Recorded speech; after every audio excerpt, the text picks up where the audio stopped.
No programa de hoje, você vai conhecer a história de um espanhol que veio para o Brasil ser professor contra a própria vontade, apenas para cumprir os votos de obediência perpétua que havia feito na adolescência.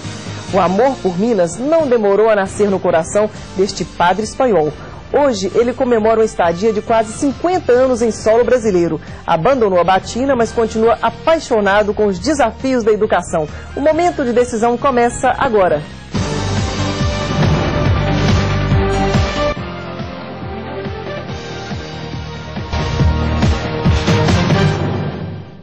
Ele nasceu em uma pequena cidade da Espanha. Aos 10 anos de idade, foi para Madrid estudar em um seminário.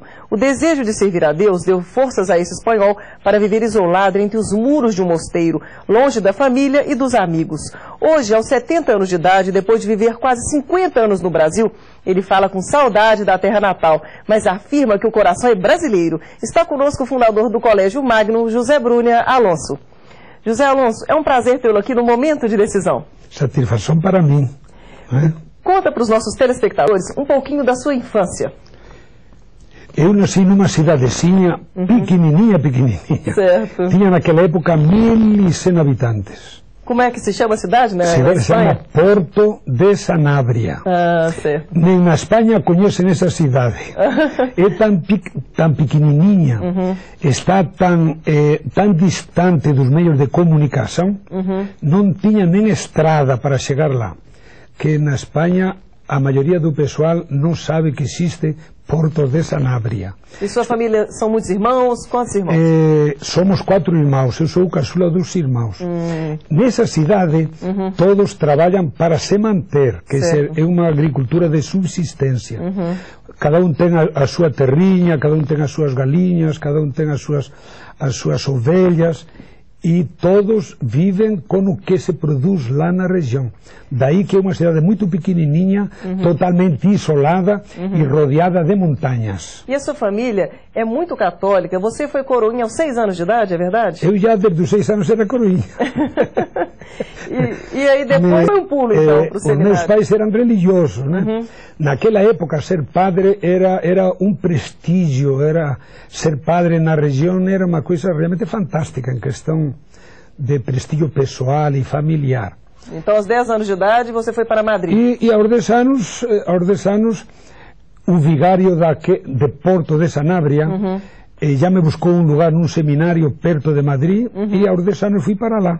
Nossa, eu achando-me uma pessoa importantíssima e amadurecida. Certo. E eu tinha 10 anos. Aí você ficou 5 anos lá e viu seus pais apenas uma vez nesses 5 anos? Uma vez. Eu fiquei 5 anos num seminário perto de Madrid, numa fazenda totalmente isolado.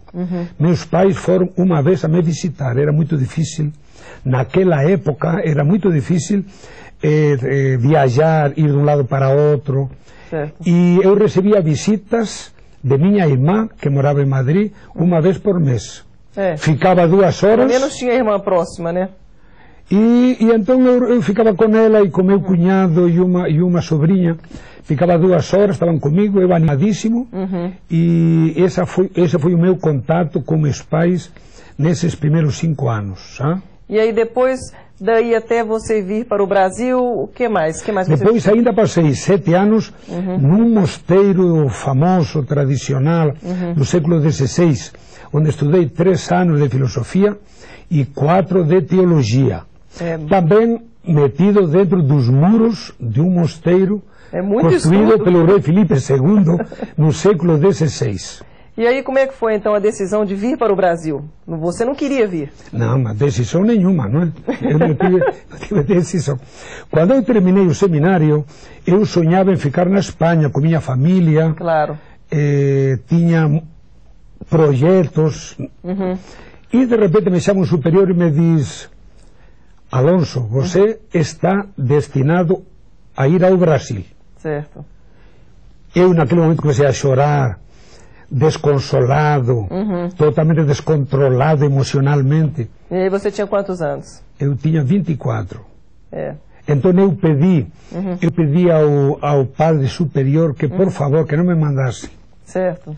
Mas como eu tinha feito voto de obediência, e era obediência cega, pronta e alegre, eu tive que vir. E antes disso, você ainda celebrou uma missa na sua cidade natal.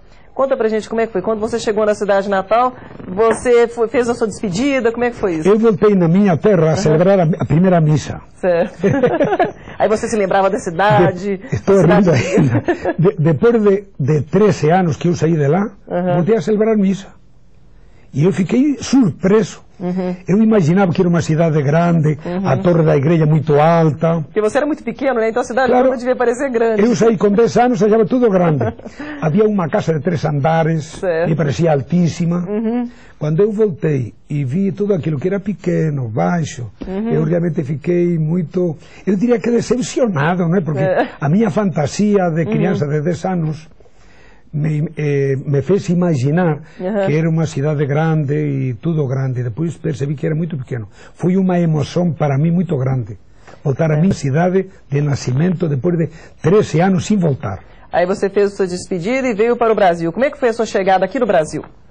Você sabe que eu não queria vir, já te falei que eu não queria vir. Aí você chorou, deve ter chorado muito. Sim, mas minha família me animou, tem que seguir a carreira que você quer, então tem que ir, porque eu não queria vir, porque lá na Espanha, na época, o Brasil era um país desconhecido, era um país de índios, de cobras e lagartos, animais... Fora da civilização, né, professor? Totalmente. Então eu falei, eu vou para o Brasil. Nossa. É difícil. Brasil, na época, na Espanha era igual que hoje quando se fala de África. Não. Países que a gente nem imagina como são.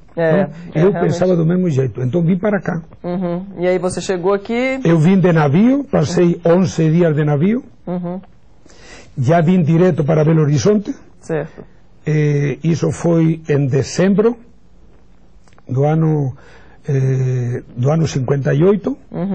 Em 59, em janeiro e fevereiro, estudei português. Certo. Já vim para o Colégio Santo Agostinho, que era onde a congregação... Havia te mandado? Exatamente, me mandaram para trabalhar no Colégio Santo Agostinho. E aí você veio para Santo Agostinho, então, foi bem recebido lá? Muito bem recebido. Mas eu passei ainda 2 meses também numa saudade e chorando o tempo todo. Aí como é que foi então que você começou a gostar daqui, gostar de Belo Horizonte? Quando me integrei no colégio, que as aulas começavam em março, já conheci jovens, comecei a jogar bola, que eu gosto muito de esportes, então já me integrei. Certo. E no mês de março do ano 59 eu estava totalmente integrado e gostando uma enormidade de estar aqui no Brasil. Que bom. Eu até hoje, o superior falava, o que o superior manda você tem que obedecer, porque o superior sempre fala em nome de Deus. Certo. E me falou, você vai ver como um dia você me vai agradecer. E realmente foi Deus que falou por ele, porque até hoje eu agradeço essa grande oportunidade que tive de vir a conhecer este país e trabalhar aqui, certo. Onde eu tenho muitos amigos e onde me têm recebido também. Então Deus fala pelo superior, realmente se provou que sim. E como é que foi a sua passagem, então, de professor para diretor do colégio? Foi um grande salto, né? Você veio para cá, começou a gostar, dava aulas, e como é que então você se tornou diretor? Eu dava aulas de religião, de trabalhos manuais e de geografia. E fiz geografia na Católica. Certo. O colégio precisava, naquela época, de professor de geografia. Então, me pediram que estudasse geografia na Católica. Aí você foi estudar mais uma vez. Para quem já tinha estudado tanto também, não estudei, não tem problema. Mas eu estudei 4 anos de geografia, frequentando a Católica. 4 anos, naquela época, na Praça da Liberdade, entendeu? Que não foi escolha minha também, não. Foi fruto de obediência que eu tinha prometido seguir. Mas realmente gostei. E passei a ser professor e eu acompanhava os esportes, parte da formação religiosa dos alunos. Eu gostava muito de jovens, de crianças, então me integrei rapidissimamente e eu já não queria voltar mais para a minha terra. E aí, então, como é que você se tornou diretor? Foi um convite? Como é que não, a congregação nomeava um diretor. Né? Então, naquela época... Também não podia recusar, tinha que aceitar. Tinha que aceitar, voto de obediência. Nossa, é muito difícil, realmente. E então, em 64, no final de 64, a congregação me escolheu para ser o diretor do colégio. Certo. Eu tinha 28 para 29 anos, Foi em 1964. E eu encantado, eu achando que eu tinha competência e capacidade para aquilo. No meio da Revolução, você foi diretor. Naquela época da Revolução. Realmente, já uma hora difícil para ser diretor. Você sabe que aí, nessa época da Revolução, aconteceu um fato curioso. Lá na Espanha, num mosteiro, na época da Guerra Civil, pegaram aos padres no jantar a todos e mataram a 107. Nossa, que coisa, hein? Como aqui era uma revolução, então o diretor do colégio naquela época, que se chamava Padre Guilherme Rubio, ficou com medo. Ficou com medo que nos pegassem também um dia. Claro, Ou almoçando, ou jantando, e que nos levassem por aí. Quando ia ser repreendido. Então, nós preparamos para fugir disfarçados. Certo. Porque naquela época usamos batina. Fugir disfarçado. Aí vocês fizeram ternos. Exatamente. É para rir. Naquela época... Terno para fugir. O superior chamou a um alfaiate, tomou medida e fez um terno para cada um. Para fugir disfarçado. Pelo menos para isso vocês não precisaram de usar. Para fugir não. Pode ter usado o terno até para outra coisa, mas para fugir. Mas o terno era tudo igual. Os ternos eram todos iguais. Todos iguais. Da mesma cor, tudo igual. Então não adiantava tirar a batina para vestir um terno, que era todos iguais, para fugir.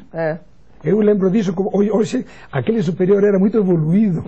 Você foi diretor do Colégio Santo Agostinho por 30 anos e uma das mudanças mais importantes que você fez foi introduzir as salas mistas. Como é que foi isso? Naquela época o Colégio Santo Agostinho era só masculino. Só tinha professores homens e só tinha alunos homens também. Quando aparecia alguma mulher no pátio, ou qualquer coisa, todo mundo assobiando. Certo. Então, nós planejamos que fosse misto. Mas houve muita discussão na comunidade. Tinha um colega meu que se chama Padre Teófilo. Falo o nome dele porque muitos o conhecem ainda. Ele se negou totalmente a permitir que o Santo Agostinho fosse misto. Porque ele achava que nós, religiosos, não fomos preparados para saber lidar com meninas. Entendi. Quem era o padre para saber lidar, orientar a meninas? Nós estudamos num seminário fechados. Como vamos a orientar a meninas? Tiveram muito. Mas a nossa argumentação, pelo contrário, era: se os meninos e as meninas convivem em casa, convivem no prédio, no clube, em todo lugar, por que não na escola? Por que não na escola? É verdade. Por que não na escola? Então, realmente, no ano 73, o colégio passou a ser misto. Meninos e meninas. Foi um passo naquela época muito importante. É claro. Nós tivemos 330 meninas no primeiro ano. Olha, foi muito interessante, porque realmente aí você consegue, né, tá tendo a troca de ideias, né, não pode ser... Fantástico, e preocupadas, vai ter namoro. E se tiver exageros... Foi um ano de preocupação nesse aspecto, mas transcorreu muito mais suave, clima mais agradável, muito tranquilo tudo, foi fantástico. E até para a pessoa viver a adolescência de uma forma mais natural, né? Claro que é importante. É o normal, isso é o normal. E o esporte, o que você fez de diferente? Nós criamos a primeira escolinha de esportes que se fundou em Belo Horizonte. Aquilo custou um pouco, sim, custou um pouco. Porque tinha pais que não concordavam, que achavam que por quê e para quê, mas conseguimos implantar. Então, a partir de aí começou a iniciação esportiva de vôlei, de basquete, de futsal, natação, todos os esportes. E aí começou realmente, eu diria que, o entusiasmo pela prática do esporte como meio educativo. No próximo bloco, você vai conhecer um momento de decisão que marcou a trajetória do educador e empresário José Bruno Alonso. Até já!